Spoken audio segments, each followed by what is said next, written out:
Timoteo tiene el privilegio de ser el receptor, el recipiente, quien recibe esta última carta que Pablo escribe ya en los momentos culminantes de su vida, cuando le dice a Timoteo: he peleado la buena batalla. O sea, ya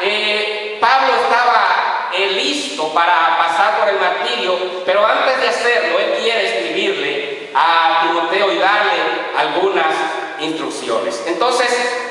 Pablo, siendo el más prolífero de los escritores bíblicos, escribe 13 epístolas, decide escribirle la última a Timoteo.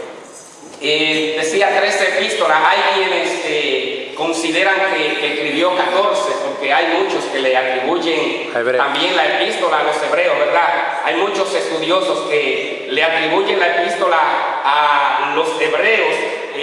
al apóstol Pablo, y desde el siglo II, en el tiempo de los padres de la iglesia, el periodo de aquellos hombres de Dios, personas que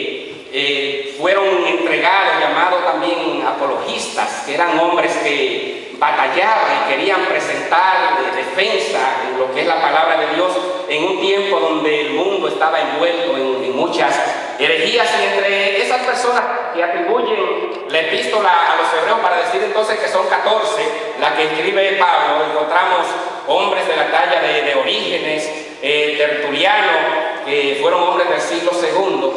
de la era cristiana, pero también hombres que vivieron más tardío, como el caso de San Agustín de Hipona, que es considerado uno de los más grandes teólogos también de todos los tiempos. También le atribuye la epístola de los hebreos al apóstol Pablo. Entonces, de ser así, podemos decir que Pablo escribió 14 epístolas, lo cual es mucho y lo distingue como un siervo verdadero de Dios, un hombre que pudo sacar tiempo para el Señor, un hombre que a pesar de que vivió una época en la que no habían las facilidades que encontramos en el tiempo de hoy, porque miren, en ese tiempo no habían aviones,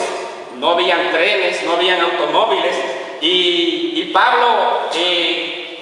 se mueve en lo que se entendía en aquella época el mundo conocido. Predicó en el mundo entero sin usar un avión. Predicó por África, por Asia, se movió por Europa, y hay indicios incluso de que pudo haber llegado a España. O sea, que estuvo incluso cerca de lo que es nuestra cultura hispana. Si es cierto que llegó a España, no hay datos que lo verifiquen, pero sí él se propuso en una ocasión también ir y predicar en España. Entonces, hablando de la carta y de lo que fue la vida de Pablo, la vida de este apóstol, y el momento en que selecciona a Timoteo como el que ha de recibir la última de sus cartas, queremos decir que Timoteo fue un colaborador de Pablo, fue una persona que vivió cerca del gran apóstol a los gentiles, pero también hubieron otros siervos que también tuvieron una vida de cercanía al apóstol, y podemos decir o nombrar personas como Epafras, como Silas, quien fue testigo del gran poder de Dios, donde las cárceles, las rejas, las cadenas fueron rotas en el nombre del Señor, y Silas fue testigo. También Apolos fue un colaborador del apóstol Pablo. Apolos, considerado el más grande de los predicadores,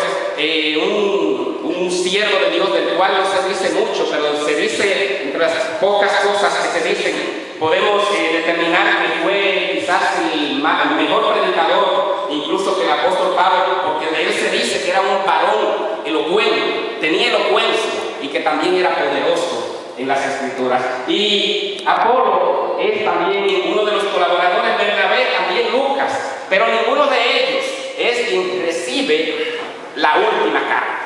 No es a ninguno de estos hombres que tuvieron cerca, a pesar de que tuvieron cerca del apóstol, no tuvieron el gran privilegio de recibir esta carta. Así es que Timoteo podemos decir que es como la continuidad de un liderazgo. Podemos decir que Timoteo representó en su tiempo lo que fue, por ejemplo, el Josué en los tiempos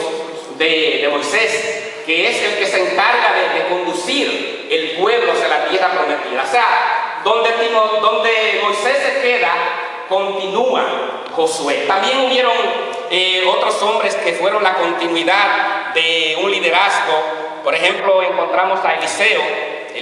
que es la continuidad del liderazgo de Elías, quien estuvo tan apegado y tan lleno de esa unción divina que en una ocasión pidió el manto,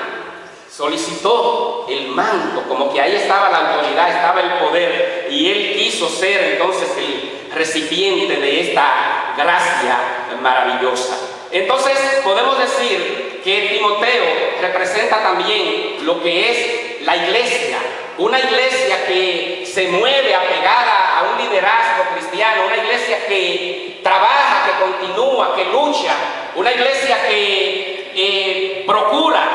seguir lo que son las instrucciones de hombres escogidos por Dios en este tiempo también, para trabajar, para mover lo que es la marcha del Evangelio, porque esto es algo que ha de continuar y es como una carrera de relevo, que alguien la toma. En las Olimpiadas lo vemos con frecuencia, que alguien toma una antorcha y esa antorcha comienza a moverse por países, por regiones, y llega finalmente al lugar en donde se va a desarrollar la gran competencia. Entonces,